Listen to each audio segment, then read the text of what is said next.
tema que eu proponho aqui para a gente abrir essa fase de debates aqui é justamente essa questão do gap. Como é que vocês estão vendo isso? A gente claramente diminuiu esse gap. Se a gente for comparar o setor de TI há 20 anos atrás, o que acontecia lá fora levava 2, 3 anos para chegar aqui. Hoje em dia esse negócio diminuiu, mas vocês compartilham dessa opinião? O gap de repente nem existe mais? Como é que é a visão de vocês em relação ao status do que a gente desenvolve aqui na área de tecnologia da informação versus o que está acontecendo lá fora? Comentar um pouco o que vocês acham em relação a isso. São duas perguntas, né? Primeiro, você começou a falar da conectividade, né? Eu queria fazer um comentário sobre isso, depois eu passo para a gente falarem sobre a questão do gap de TI em geral. A gente compartilha uma visão aí que muita gente está trabalhando com essa nova geração que você falou, né, de usuários digitais, já nasce digital, já nasce na internet. O que a gente vê é que a gente está criando muito consumidor digital, consumidor de produtos digitais, e não está criando o outro lado, que é o lado da oferta. A gente tem que... uma empresa de TI, na minha concepção, já nasce precisando de conectividade à internet de qualidade e alta velocidade como pré-requisito para se desenvolver. E aí, que a gente, criando essa oferta, a gente vai poder atender essa grande demanda de consumo digital que vai acontecer, que já está acontecendo e vai acontecer muito mais nos próximos anos. Por isso que a gente também não pode concorrer com as operadoras de telecom autorizadas pela Anatel para oferecer esse tipo de serviço, e a gente tem que restringir um pouco a nossa área de atuação para empresas que têm, como eu falei, projetos de inovação na FINEP, projetos de inovação na FAPERJ, e empresas que sejam empresas emergentes, empresas de menor porte, normalmente, né? Porque não dá para você exigir que uma empresa complete um projeto FINEP se ela não tiver o pré-requisito.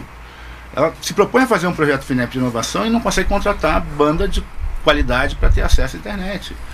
A gente chegou a ter eu cheguei a ver empresas de incubadas que tinham problemas de acesso à internet, do nível de não poder conseguir conversar com o cliente que estava contratando ele da Alemanha. Ou seja, é uma vergonha, né? A gente não pode, a gente tem que... O papel do Estado é esse, investir para mitigar esse tipo de problema. Tudo bem. Maurício, Rodrigo, vocês querem comentar alguma coisa? Eu acho que, talvez complementando aqui, que eu concordo com o que colocou o Augusto, assim, do lado da conectividade, enfim, na ponta, de fato, das empresas e até do usuário.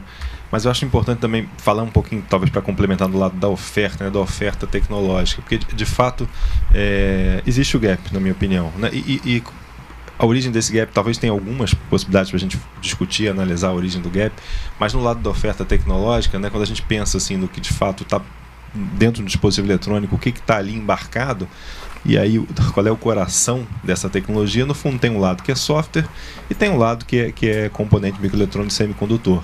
Para não ficar só na constatação do gap, eu acho que está na agenda de positivo para a gente tentar reduzir essa questão do lado da oferta tecnológica, né? Primeiro, uma orientação de política que considera, no lado do ofertante, do fabricante de soluções, de sistemas, de equipamentos, uma possibilidade de um trabalho numa escala onde você tem três naturezas de ofertas tecnológicas. Uma que é importada, né? E aí, obviamente, é aquela que faz parte do nosso ecossistema, mas não é aquela que é fomentada pela política, obviamente, né? Uma segunda, que é aquela que é fabricada no Brasil, e aí a lei de informática traz como requisito dessa fabricação o PPB, né, o processo produtivo básico, que obviamente traz alguma agregação de valor, mas não tem necessariamente uma densidade tecnológica. E o terceiro degrau, e esse talvez seja o mais importante numa estratégia de fomento governamental, é efetivamente a tecnologia nacional, né? Aquilo que é regulado pela portaria 950 lá do MCTI, onde se dá um selo efetivamente, para que esse selo não seja meramente uma constatação de que ali temos tecnologia nacional, temos desenvolvimento local de tecnologia, mas que mais do que isso, esse desenvolvimento seja fomentado para que ele ocorra e para que ele tenha vantagens ao ocorrer. Então, exemplo pragmático, né? Quer dizer, a gente tem dentro do PSI a possibilidade de ter, do Programa de Sustentação de Investimento, né, uma equalização diferenciada, né, dependendo de como as taxas do PSI retornarem a patamares maiores no momento futuro. E a partir daí a ideia é que a gente comece a abrir, olha, a tecnologia nacional, por exemplo, para efeito de Finame, tem uma condição que é uma condição melhor do que a condição de um bem com PPB. Né? No nosso fomento às operadoras de telecomunicações, o BNDES financia as operadoras. A gente tenta sempre buscar que a compra, a aquisição de oferta tecnológica com desenvolvimento local, e aí tem reflexo na condição financeira, mas uma condição melhor, ela aconteça mais fortemente. Então essa é uma agenda, obviamente no lado dos agentes da indústria, qual é a agenda? A agenda de fortificação das empresas, quer dizer, a gente tem um conjunto de pequenas e médias empresas. Quando a gente pensa em telecom, para ligar com conectividade, por exemplo, e a gente olha a oferta tecnológica local, o problema desse conjunto de pequenas e médias é que os competidores não necessariamente são pequenas e médias empresas. Alguns são grandes competidores globais, né? E de fato você tem uma certa assimetria, portanto existe uma agenda. Como é que a gente faz com que as nossas pequenas e médias cresçam também, virem médias grandes e possam, quem sabe, brigar lá fora algum dia, né? É isso que a gente vem tentando fazer, e particularmente para falar de instrumentos, assim, nesse caso um instrumento que o banco vem adotando para fazer esse tipo de coisa acontecer na prática é a renda variável, a participação capital das empresas, o equity da BNDES. Rodrigo, algum? Não, só rapidamente, eu acho que existe um gap tecnológico grande, está relacionado com as condições históricas do Brasil, da inserção do Brasil na divisão internacional do trabalho, mas acho que o gap é cada vez menor em alguns sentidos e cada vez maior em outros. Acho que em microeletrônica a gente tem uma parceria de apoio da FINEP, do BNDES e do Estado de Minas, que é uma empresa que está se constituindo em Minas, que vai trabalhar diretamente com chips e com microeletrônica. Pode ser que se reduza em parte isso, mas eu acho que o fomento aqui, o fomento não tem jeito, ele tem que trabalhar em dois sentidos: um de acertar alvos muito precisos, e um outro de trabalhar na amplitude, né, de apoiar todas as fases, né, do desenvolvimento da empresa, desde a pré-aceleração, a aceleração e a consolidação delas, né, e a inovação contínua. Então aqui não tem saída, você tem que acertar alvos muito precisos e trabalhar também com amplitude para fazer essa quantidade virar uma qualidade e tamanho no futuro. Posso, João, só pegar um gancho que falou o Rodrigo, que eu acho importante fazer um destaque ainda maior em relação a esse projeto que ele mencionou. De fato, a gente tem uma esperança muito grande nesse projeto. Acho que o BNDES, FINEP, acho que o país e todo o setor, porque no fundo ali, quando a gente olha para semicondutores, sabe a dificuldade que é inserir o Brasil nessa indústria, mas sabe também da importância disso acontecer. Eu acho que tem ali colocado, primeiro, uma parceria correta, né? Quando a gente olha assim, quem são os acionistas daquela empresa, a gente tem um grande parceiro tecnológico, que é um dos líderes, a IBM, o projeto já foi anunciado, a IBM dá todo o apoio, todo o suporte, inclusive ajuda na inserção mercadológica, que é uma grande questão para essa empresa, mas mais do que isso, o tipo de estratégia, né, o tipo de chip que vai ser ali fabricado, que não necessariamente está relacionado a uma tecnologia de ponta de processo fabril, né, não é memória, não é processador. Então a gente pode usar uma tecnologia que não seja na ponta, no processo fabril, porém com uma grande customização em produto, o que gera uma externalidade potencial grande para que empresas inovadoras possam desenvolver projetos de seus componentes, se diferenciar através desses projetos e ter lá nessa empresa, que chama SIX, um parceiro tecnológico efetivo. Ok. Eu queria até deixar os nossos convidados aqui à vontade para proporem temas aí conforme a gente for conversando, mas eu queria agora abordar um outro desafio que a gente tem, não só aqui no Brasil, mas isso é um desafio que a gente percebe no mundo inteiro, que é a questão da interação empresa-universidade, né? A gente vê que essa é um problema grande, tem lugares que estão com essa interação um pouco melhor resolvida, mas a gente sabe que em nenhum lugar do mundo o pessoal se diz satisfeito com essa interação. Estão sempre buscando aprimorar os mecanismos dessa interação. Aqui no Brasil a gente tem visto alguns mecanismos para fomentar isso, quer dizer, algumas chamadas que dizem que você pode ter lá com os recursos que você recebe a contratação de um centro de pesquisa, a gente vê iniciativas do CNPq de financiar bolsas para você ter mestrados e doutores nas empresas, mas a gente percebe que o Brasil não é um país que esteja na ponta ou liderando esses rankings dessa interação empresa-universidade. Então, eu gostaria de ouvir vocês, cada um de vocês, um pouco sobre esse tema. Eu gostaria de começar porque essa é a minha especialidade, vamos dizer assim. Eu fiquei muito tempo no centro de pesquisa, no NCC, lá no CTI, e trabalhando exatamente nisso, fazendo esse meio de campo, vamos dizer assim, entre a produção tecnológica do LNCC e as empresas que poderiam usar essa produção no mercado, fazendo inovação propriamente, né? Então, o que a gente tem aí hoje, John, a gente tem um marco regulatório novo, que é a Lei de Inovação, que já tem muita coisa que foi implementada usando a Lei de Inovação. O Rodrigo falou aqui da subvenção econômica, isso só existe por causa da Lei de Inovação. Mas, ao mesmo tempo, a Lei de Inovação criou uma série de conflitos, vamos dizer assim, com outras leis que impedem a atuação, vamos dizer, do serviço público, de uma forma geral, da instituição pública, né? E aí bateu com a lei de licitações, bateu com a lei do funcionalismo público, bateu com a lei das fundações de apoio de universidades, centros de pesquisa. E o que está acontecendo hoje está no Congresso, tanto na Câmara como no Senado, a discussão sobre o Código Nacional de Ciência, Tecnologia e Inovação. Isso tem que acontecer, porque o código vai resolver esses conflitos que foram criados. Esse é o primeiro passo. Se a gente conseguir resolver isso, a gente já deu um passo importante. Mas não é só isso. Existe também a questão cultural, do choque cultural entre a universidade, a academia e a empresa. Os timings são diferentes. O modo de operar é bem diferente.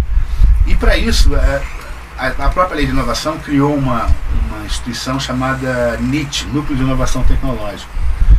E os NITs que existem hoje no Brasil, ou são de grandes universidades, e aí eu cito a Unicamp, em São Paulo, e a UFRJ, aqui no Rio de Janeiro, que são universidades que têm muita demanda da indústria, e para elas é muito mais fácil justificar a existência de um NIT.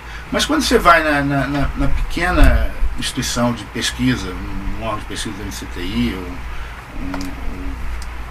as pequenas universidades que não têm muita tradição de relacionamento com empresas, o NIT ainda é uma coisa embrionária, não está operando como deveria operar, entendeu? Quando existe, opera com utilizando o potencial que precisaria. Por exemplo, ele opera só para fazer proteção de propriedade intelectual. Para que a universidade vai proteger a propriedade intelectual? Para que um centro de pesquisa vai proteger a propriedade intelectual? Eu venho de um mercado de internet, que ninguém protege a propriedade intelectual. Eu tenho que chegar primeiro no mercado. E universidade, então, para mim não faz muito sentido. Quer dizer, é óbvio que a universidade, se tem uma inovação breakthrough, uma grande tecnologia que não consegue, que não tem similar no mundo, ele tem que proteger, porque ela pode receber royalties para se licenciar para uma empresa explorar essa tecnologia. Mas, de modo geral, não. Então, não é isso que o NIT tem que fazer. O Núcleo de Inovação Tecnológica, ele tem que ir nas empresas, tem que fazer um trabalho de formiguinha, de mudança cultural, que é uma coisa que vai levar muito tempo ainda para acontecer. Mas tem que começar. E hoje, o que a gente vê é que os NITs são sustentados pela FINEP, na maioria dos casos, e não tem continuidade, porque a FINEP tem que fazer só vamos dizer assim, como é que chama isso? O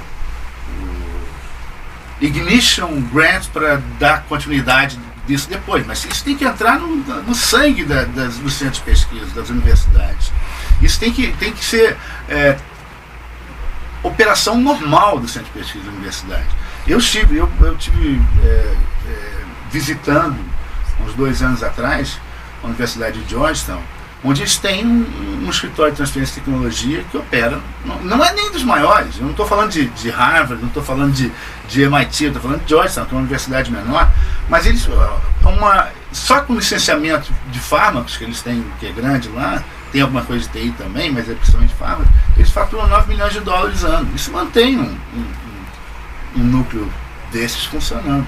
Uhum. Então é um trabalho longo, a gente tem que começar, e em relação com a empresa, é uma coisa que quando a cultura já está melhor, mas quando a cultura mudar um pouquinho, principalmente desse choque entre o pesquisador e o empresário, né, ele tem que ser amaciado, e o Nietzsche que tem que fazer esse papel, o núcleo de inovação tecnológica tem que fazer esse papel. Só pegando um gancho na sua fala, antes de passar para os outros convidados, quer dizer, uma coisa que eu acompanhei olhando as chamadas da União Europeia, do programa Quadro 7, agora está entrando já no programa Quadro 8, é que algumas chamadas ali, elas obrigam que os postulantes sejam parte da academia, parte da universidade. Então, assim, quer pegar esse recurso aqui, é óbvio que eles também têm editais separados só para academia, editais só para empresas, mas alguma parte disso é dedicada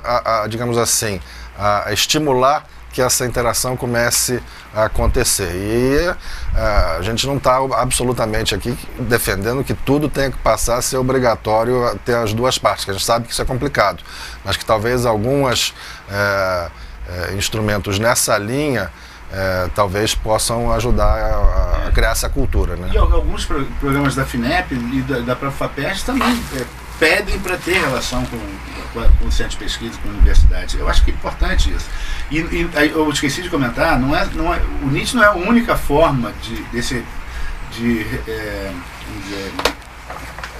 existir esse relacionamento. Também existem outros mecanismos, como incubadoras, como participação em parques tecnológicos, como a própria fundação de apoio da universidade e centro de pesquisa fazem esse mecanismo aí de conexão com empresas, né? E que são importantes serem fomentados também. Mas, e outra coisa, a diferença fundamental, eu comentei a Universidade de Georgetown,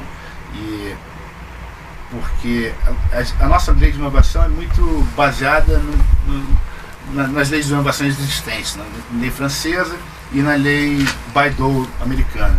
Mas tem uma diferença fundamental entre a lei Bayh-Dole e a lei de inovação brasileira. Porque a instituição pública só pode fazer aquilo que a lei permite no Brasil. Enquanto que uma instituição privada, ela faz aquilo que a lei não proíbe. Isso conceitualmente é uma diferença muito grande.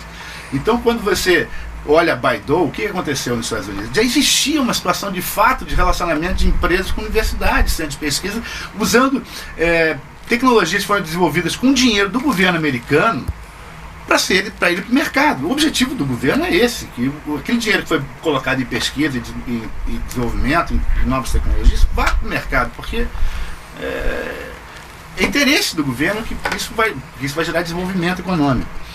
Enquanto que a lei brasileira, ela veio para tentar estimular isso no futuro. Olha a diferença. Existia uma situação de fato nos Estados Unidos que as empresas estavam pegando pesquisas, resultados de pesquisa foram feitos com dinheiro público para explorar comercialmente. Enquanto que a gente tem que criar uma lei para tentar, no futuro, fazer com que as empresas se relacionem com universidades e centros de pesquisa. Uhum. É uma diferença muito grande, né? Sem dúvida. Enfim, é isso. Rodrigo, você foi mencionado, não sei se... Não, eu tenho uma visão crítica, desconfiada da relação universidade e empresa. Não que ela não ocorra, que ela não seja boa.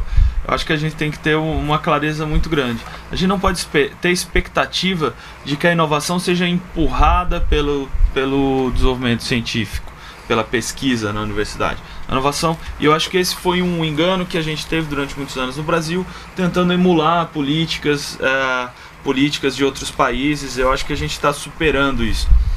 Mas a gente não pode achar que a inovação vai ser empurrada pela pesquisa científica. Eu acho que quando a gente tira esse ônus da universidade, do centro de pesquisa, a gente já tira metade do problema. Então o ônus de empurrar o processo de inovação não é da pesquisa científica. Isso resolve. Então, quando a FINEP tem trabalhado em parte nesse completamento institucional, né, que são os NITs, os NAGs, as incubadoras. Isso é um completamento institucional que vai fazer com que o Brasil tenha todas essas instituições que dão suporte tanto ao processo de inovação quanto ao processo de interação universidade e empresa. E, por outro lado, nós temos trabalhado, né, no fomento a essa cooperação. O fomento à cooperação, mas ele puxado pela empresa. Eu acho que a gente teve muitos erros no passado quando a gente fazia a coisa puxada pela universidade. Então, empurrada pela universidade, né? Então, a universidade, de repente, a gente coloca num professor universitário, no pesquisador, a responsabilidade de sair correndo atrás de empresas para poder submeter o projeto dele na FINEP. Então, não, vamos olhar isso aqui, como é que funciona. Não. Quando a empresa tem interesse, ela traz junto à universidade, o centro de pesquisa, e isso é muito mais natural, muito mais orgânico, tem funcionado bem melhor, tanto que os programas setoriais de fomento e inovação, todos têm saído com essa integração de instrumentos que inclui aí o apoio às ICTs, as Ciência e Tecnologia, junto com as empresas. Então, nós vamos fazer contratos de crédito, contratos de subvenção e contratos não reembolsáveis, convênios com as instituições de pesquisa, trabalhando no plano de suporte conjunto que aquela empresa apresentou. Então, acho que isso já é uma outra evolução institucional que a gente vem tendo no Brasil, que não vai resolver o problema, mas vai ajudar um pouco a tirar um pouco a tensão dessa sala. Muito bom, Maurício. Acho que a nossa visão de inovação aqui, a gente compartilha, né, que falou o Rodrigo agora, na verdade a inovação ela ocorre de maneira sistêmica, ela é um sistema e de alguma forma assim, o papel da empresa talvez ali no meio desse sistema é de fato a zona de trabalho do BNDES, né? O que a gente tem feito efetivamente nessa agenda para criar essa interação? Primeiro de alguma forma, numa etapa muito inicial, né, lá com Seed Money, a gente tem conseguido via Criatec chegar nas incubadoras de empresas, no fundo, assim, projetos que são quase projetos que estão na prateleira da universidade, mas que se transformam em empresa naquele momento, e essa é uma agenda que o Criatec resolve muito bem, resolveu bem na sua primeira versão, e a gente está lançando o Criatec 2 e o Criatec 3, aprendendo com um e aprimorando, né? Mas é uma agenda que o banco vem trabalhando. Agora, no outro lado, né, do lado do cliente usual do BNDES, no fundo é essa visão de, olha, eu tenho um conjunto de demandas desse cliente. Esse cliente demanda de tudo, demanda recursos para inovação, para expansão de capacidade fabril, para exportar, para capital para tudo. É a demanda usual do banco. O que a gente tem feito é o seguinte, olha, nessa relação existe alguma coisa que é esse trabalho sistêmico do que diz respeito à inovação que envolve parceria e, obviamente, portanto, originado na empresa, o banco fomenta, e fomenta como? Usando o fundo tecnológico. Quer dizer, o fundo tecnológico do banco talvez seja um dos recursos mais nobres que o BNDES tem, porque ele é não reembolsável, né? Ele tem como referência, ele é referenciado no lucro do próprio banco, ele não é uma parcela do lucro, mas ele tem como referência o lucro do ano anterior para definir qual é o tamanho desse fundo. Ele é um recurso, portanto, bastante escasso, né? Mas toda vez que a gente sente que tem um projeto estruturante que nasce por uma empresa e que merece esse tipo de apoio, a gente faz via Funtech. Eu só queria fazer um comentário aqui para não ficar parecendo que eu discordo da visão do Rodrigo e do Maurício sobre a inovação. Realmente ela é puxada pela empresa. Inovação empurrada pela academia é uma coisa que pode acontecer, mas é muito rara. A gente está falando de tecnologias disruptivas que algum desenvolvedor, pesquisador brilhante pensou lá e conseguiu desenvolver. Mas eu concordo plenamente. Foi por isso que eu falei sobre os NITs. O NIT não pode ser só um empurrador de tecnologia. E quando o NIT funciona só como um registrador de patente, ele é um empurrador de tecnologia que ninguém quer. O NIT tem que ter um papel, outros dois papéis são fundamentais no NIT, além de proteger a propriedade intelectual, é a parte do relacionamento com a empresa, vamos dizer assim, um desenvolvimento de mercado. Às vezes o desenvolvimento vem de fora para dentro. Porque a empresa vai dizer o que ela quer, e alguém tem que falar a mesma linguagem da empresa para traduzir isso para dentro da academia. Uhum. Certo? E o outro papel é entender como é que funciona a tecnologia que foi desenvolvida dentro da academia para traduzir aquilo para a empresa. Porque na hora que aquilo vai para a linha de produção, na hora que aquilo vai para a produção efetiva, não é a mesma coisa que um protótipo foi desenvolvido no laboratório. Então, a volta tem que ser comunicada também. Claro. Eu quando tive a oportunidade de criar um NIT, essa era a minha concepção. Não está funcionando assim, mas deveria estar. Muito bem. De novo, é um assunto que é um desafio no mundo inteiro, né? Não é algo que a gente tem as respostas prontas, mas é bom, quer dizer, saber que isso tá na agenda e está numa preocupação constante. Eu queria...